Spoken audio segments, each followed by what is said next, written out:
अहो लाज वाटली पाहिजे. रेप वगैरे करतात ना त्या मुलगांना, की हे व्हिडिओ बघते ना तुम्ही, याच्यामध्ये बघा एक मुलगी नाही का कुत्र्यामध्ये शेप आहे, कुत्र्यामध्ये. अहो एक भडवा आहे, त्याने नाही का 3 वर्षाची पोरगी सोबत बलात्कार केलं राव. अरे लाज वाटली पाहिजे हो, लाज वाटली पाहिजे. ती इतुशी मुलगी सोबत त्यांनी काय का एवढं घाण वगैरे केलं आणि त्याचं नाही का एक दगडने असं तोंड ठेसले हो. अरे आपली भारतची नाही का, म्हणजे भारताची तर सोडा, आपली महाराष्ट्रामधली जी काय सरकार काय, मी आता काय वाईट बोललो असतो पण वाईट नाही बोलणार, की काय कामाची आपली सरकार. एका दिवसात सरकार चेंज होऊ शकते, एका दिवसात नोटबंदी पण होऊ शकते, एका दिवसात काय काय नाही होऊ शकत. आणि रेप वगैरे करताना यांना फाशी का नाही होऊ शकत हो?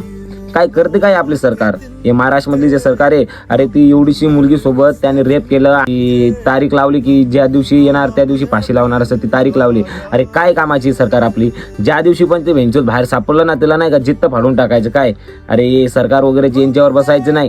हे बलात्कार वगैरे झालं ना तर डायरेक्ट माणूस नाही का असं जागावर पेटून टाकायचं, हे डायरेक्ट पेटून टाकायचं माणूसला, जे बलात्कारी असतो त्याला. हे सरकार काहीच कामाचे नाहीये. ते जे गरीब माणसं असतं ना, जे एक गरीबाची मुलगी असते, त्यांना कधी लवकर न्याय भेटत नाही हो, कधीच भेटत नाही.